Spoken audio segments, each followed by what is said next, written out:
Mga kaibigan, isang mapagpalang araw po sa inyong lahat. Sa ngayon po, ang akin naman pong i-discuss sa inyo ay itong bagong release na version ng EBIR form. So, ito ay version 7.9.5 na. Okay, so ituturo ko sa inyo kung paano natin ito i-download dito sa bagong website ng BIR. Okay, so let's move on. Under RMC 49-2025, po ito na-release. So you can check their website kung paano natin madadownload itong RMC na to, or you can watch my previous tutorial or vlog discussing about this RMC 49-2025. So let's move on sa pagda-download nito.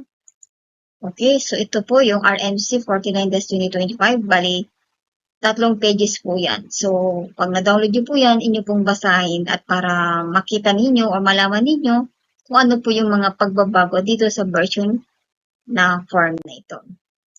Okay, so welcome po yung mga baguhan dito sa channel na ito. Itong YouTube channel to is mainly about BIR related topic. Okay, so sa inyo pong browser, i-type nyo lang po yung www.bir.gov.ph, and then ito na yung pinaka homepage ng BIR. Tapos scroll down nyo lang pababa, or pwede naman i-click itong e-services. Then hanapin nyo po or i-click nyo po itong electronic BIR forms, or simply known as EBIR forms. So pag-click nyo po yan, dadirect niya kayo dito, makikita nyo na po dyan yung latest na version. Okay? So yung mga previous version na na-install ninyo, huwag nyo siya i-delete. I-save nyo na lang siya or i-backup ninyo, or i-migrate nyo na lang yung mga na-input nyo doon dito sa bagong version para ma-consolidate sila. Okay? But anyway, itong version na to ang atin nang gagamitin. Okay? So, para ma-download ito, i-click nyo lang po itong here. And then, doon sa pinaka-upper right ng inyong monitor, makikita nyo lang po yung download. Yan po. And then, click nyo lang po yan. Tapos kung ano yung reset na dinownload din nyo, lalabas na po yan. So, i-click nyo din po yan para atin po siyang ma-install. So, ito na po yung pag-install ng EBIR forms na dinownload natin. First of all, kailangan natin ito i-open. And then, lalabas na po ito yung folder na kung saan naka-compress pa ito as zip file. Click nyo lang po yan. And then, andito na po tayo sa application program. So, atin po itong i-click at i-extract. And then, start na po tayo ng downloading. So, click nyo lang po yung next.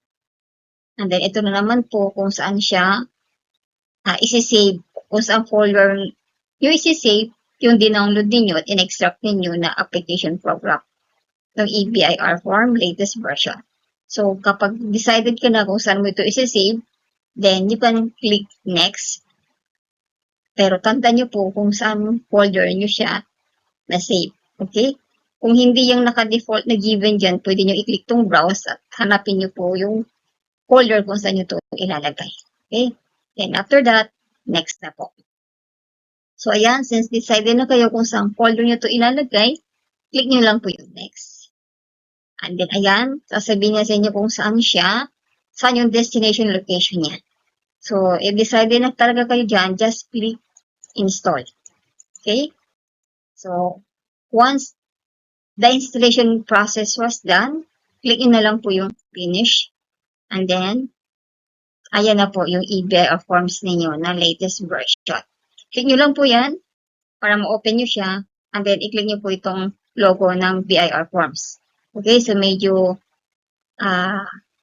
tingnan natin kung ano yung changes dito sa bagong version nila. But before that, since ito ay newly downloaded na version, kailangan mo ulit mag-input ng mga details. Like yung PIN, RDO code, line of business. So lahat ng mga details na to ay dapat correct para hindi kayo magkamali. Kunin nyo yung BIR form 2303 ninyo or yung inyong certificate of registration. Kasi nandoon itong mga i-input nito. Okay, pwede nyo lagyan ng telephone number. Kung naman telephone number, pwede na rin siguro yung cellphone number. And of course, very important tong email address. Huwag na huwag po kayo magkakamali sa ilalagay nyo dito. And make sure na valid and existing and na-open nyo yung email address na ito.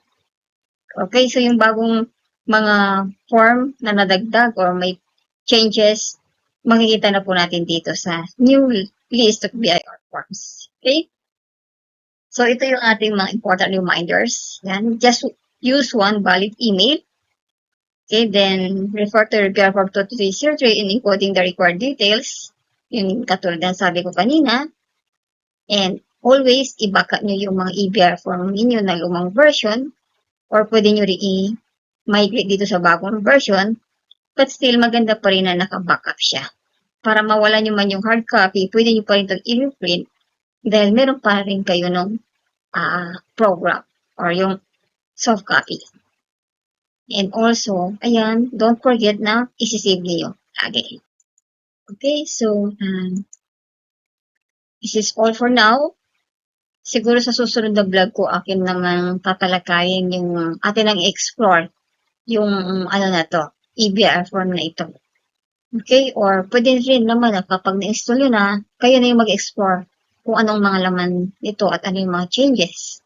Okay? So kung may question kayo, pwede naman po kayo mag-comment down below and nasagot naman po tayo basta may time. Okay? So this is all for now and hope to see you again sa next na vlog ko. Hope you will consider subscribing, lalo na po mga naghahanap kayo ng mga ganitong topic about BIR. Thank you and until next vlog.